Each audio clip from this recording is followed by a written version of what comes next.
Welcome to Season 2 of Public Health on Call, a podcast from the Johns Hopkins Bloomberg School of Public Health.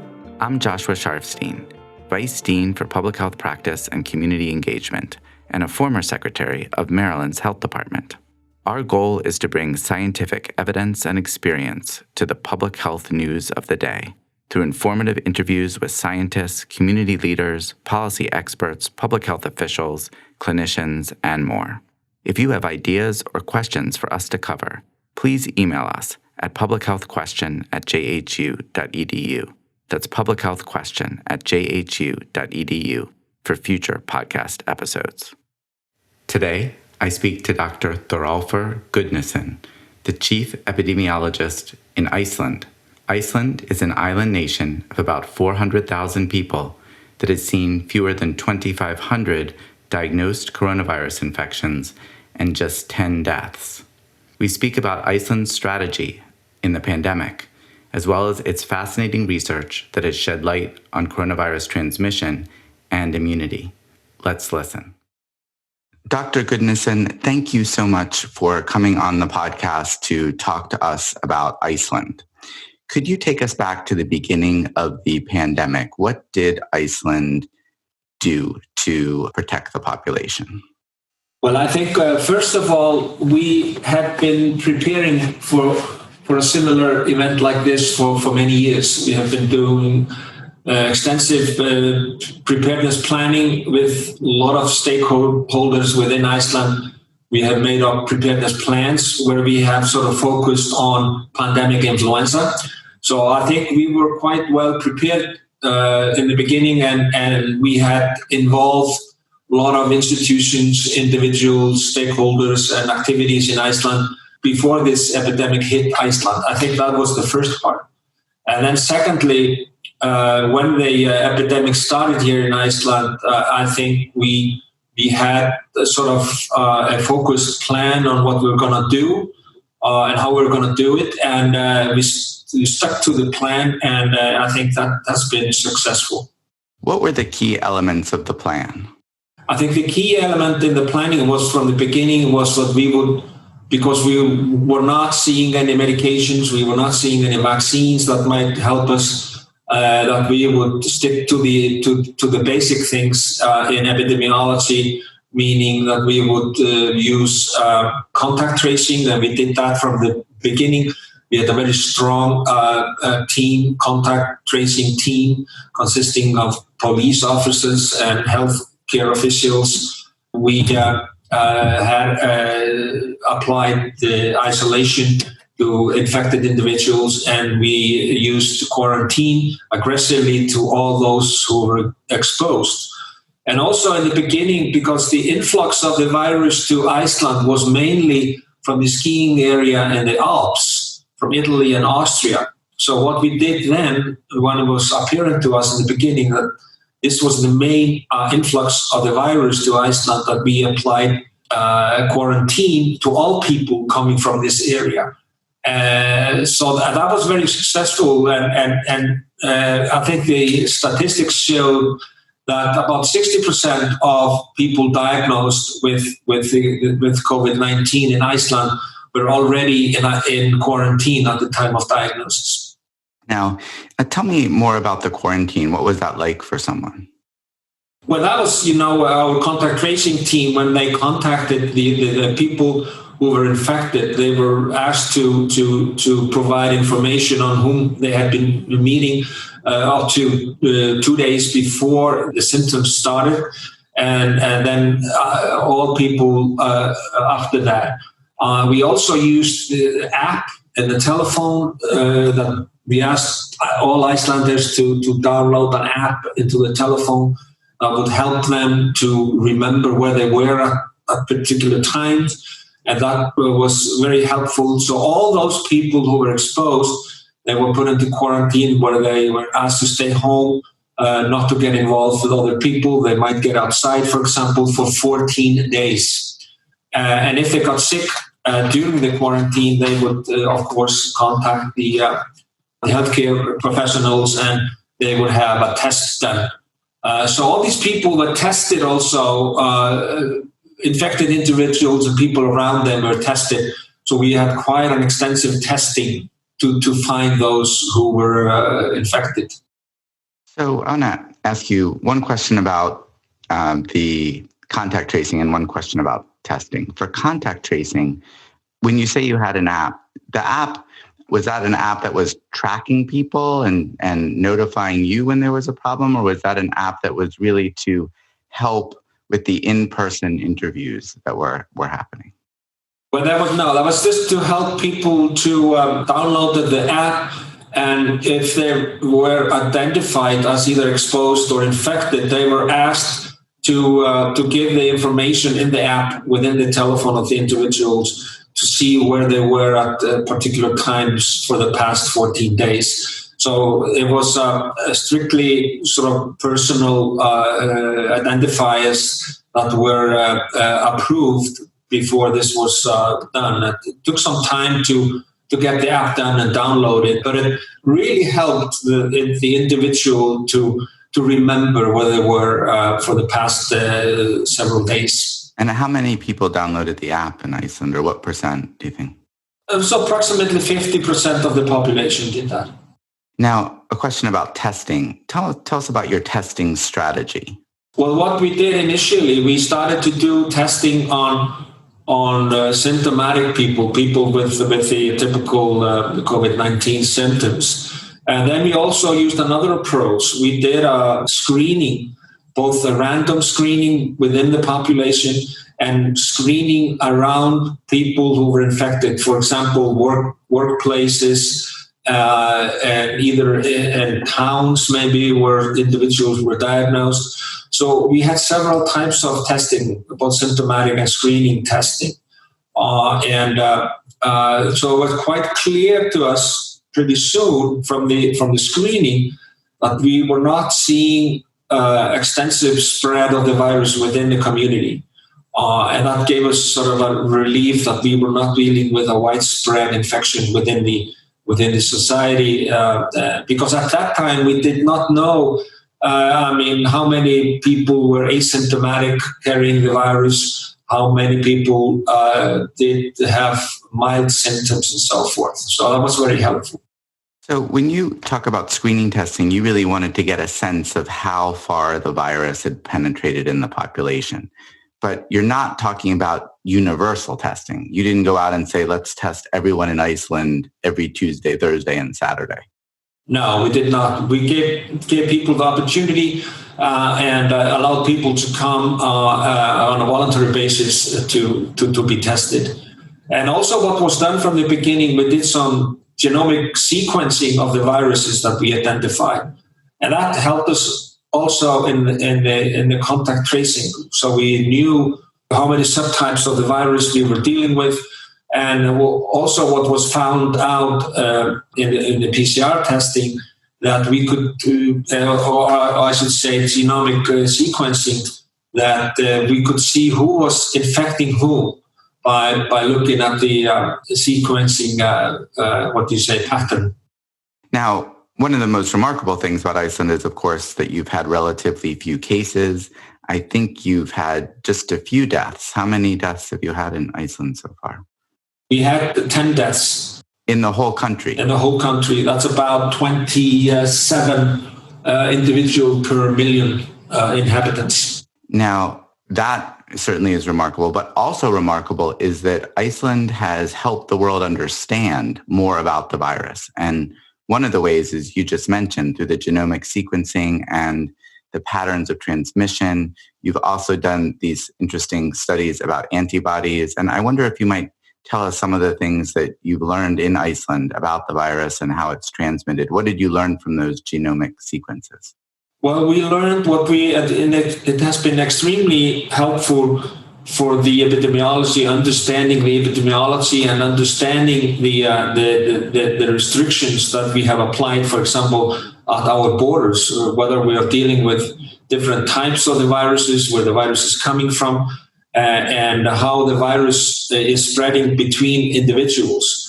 For example, this summer we could, and this fall, we have seen that the restrictions at the borders have not, we have not had many types of the viruses coming into Iceland. We have been mainly this fall been dealing with one type of the virus. We have learned also from the sequencing studies that the children, for example, young children are not infecting many individuals. We have looked at households, and in almost all cases, we have seen that adults are infecting children, but children are not infecting many other people. So we have used this knowledge, for example, in our school system, where we not put restrictions to children's activity. So that has helped us in our approaching this problem. Wait, let me just ask you one question. When you say children for that, what age are you talking about? Yeah, we have 15 years of age and younger. Mostly these are the children that we have found that are not so much infectious. Of course, they are infectious, but to many degrees less than adults. And this is a publication. We're waiting for the publication of this study. Actually, we have also done the antibody studies where we have been looking at the different types of assays, antibody assays, and we found out that they are very different. Some are very sensitive and specific, while others are not. And we have studying both infected individuals who have confirmed infection. We have also studied adults or people who have not had the infection. So this has shown that about 91% of individuals with confirmed infection, they have antibodies several weeks after the infection. It takes quite some time for the antibody to be apparent, actually, or detectable. So we have used this knowledge also in our measures at the borders. When we find a PCR positive traveler, for example, we do antibody testing. If they have antibodies, then we say this is an old infection. And we also have seen that the individuals with symptoms, the more symptomatic they are, the more antibodies they develop or produce. We've also seen that there's a difference in age. Older individuals might be sort of have lower antibody levels. We've also seen that there's some gender difference. That, for example, females have lower antibodies than males. So these are the main knowledge that we have found out from our activities. Have you identified any cases of reinfection in Iceland? No, we have not seen anybody with reinfection, and we're waiting for somebody to come up with that question, actually. But we think that is a very, very low probability. And so what we're also going to do within 9% of the people that did not develop antibodies, we're going to do some cellular immunity studies and see if they developed cellular immunity. Right, which could also be protective even if they don't have antibodies. Yes, exactly. So beyond the contact tracing and the quarantine, in the United States, we see a lot of people wearing masks. People are told to keep their distance from one another. Are you doing those things in Iceland? Yes, we have been doing that very soon. We have used the 2-meter distancing rule, basically, in all instances. But now we have recently changed that according to some recommendations and knowledge from the ECDC, that's the European CDC, where we have used the 1-meter social distancing. Regarding masks, we did not recommend masks last winter, for example, when people were not using masks except healthcare personnel dealing with patients. Now, with the new knowledge of masks might be helpful in crowded situations, we have guidelines for using of masks in crowded situations where you cannot apply the 1-meter distancing rule, for example, in public transportation and so forth. Other than that, we are not recommending masks. What has been the public's response to, all these different measures that you have taken? Well, I would say overall people have been very cooperative, and they have been applying most of those guidelines. We have tried not to change our guidelines or recommendation too much. It's quite clear that whenever we do some changes, it causes confusion among the public. And there are a lot of questions that will be raised whenever we do some changes. So I would say that overall, people are cooperative. However, we saw that this summer, that mostly young people, like in all other countries, were getting tired of these guidelines or recommendations, so they're not cooperative so much. So that's why we saw the second wave in the younger population, I think. Have you had to do anything different to adjust for that second wave? No, not really. We have just used the same approach. We have done from the beginning, almost from the beginning we had the daily press conferences where we explained the situations, and we sort of explained what we thought might be happening within the next few days or few weeks. That was very popular last winter. This summer, it was not so popular. People had other things on their mind at that time. But now it's been picking up again. And I think it's been very appreciated by everybody, because by doing that, having daily conferences, and by the way, these are conferences where we are the professional people, not the politicians. They are not present at these meetings. And people have appreciated the information, I think, and it has caused more cooperation. And so it's been a great help and one of the keystones, I think, in our approach. People see you and other professionals, and they know they'll get the facts. Right. Yeah. What about the future for this pandemic in Iceland? What's on your mind? Well, the future is unknown, and it's really hard to say what's happening. But it's quite clear to me that we are in a different phase, different chapter of this epidemic. Now it's becoming more political. People are looking in some other interests because of the restrictions, both restrictions at the borders and within Iceland. So people are getting more restless, which is understandable. And I think there are more interests getting involved. Well, let me just ask you for a second, where are you with the business reopening in Iceland? I mean, is that part of the frustration? I mean, we never closed the country, basically, but of course the tourism went down quite extensively last winter. But during the summer, we opened up more the borders with some testing, PCR testing. We have been gaining some experience and knowledge from the testing of tourists. Initially, we tested the tourists just once, especially people coming from high-risk areas, high-risk countries.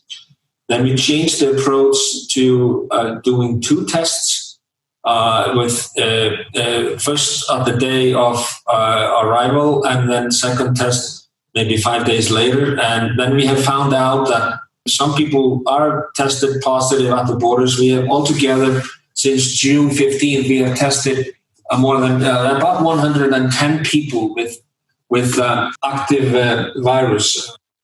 And about 20% of those are negative at the first test and positive at the second test. And we have also experienced with that people tested negative on the day of arrival. They developed an infection a few days later, and that caused some infections within Iceland. So that's the basic or the rationale behind doing the 2 testing. So tourism is such a big industry in Iceland, and that may be where some of the frustration is. So you were saying as you were looking ahead. Right, exactly. So what we're doing now actually is that we have the strategy now is that we're testing everybody. We're not distinguishing high risk from low risk areas. I mean, basically all areas seem to be high risk at the moment. So we test everybody at the time of arrival. Then we apply 5-day quarantine to everybody and then test them again. So that's our approach right now. And of course, that has caused really a decrease and tourism. People are not coming to Iceland so much as before. And but we're constantly reevaluating how can we do this? What is the best way?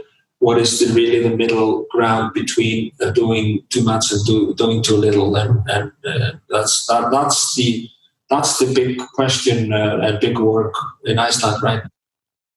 In addition to tourism, what's the status of reopening the businesses inside Iceland?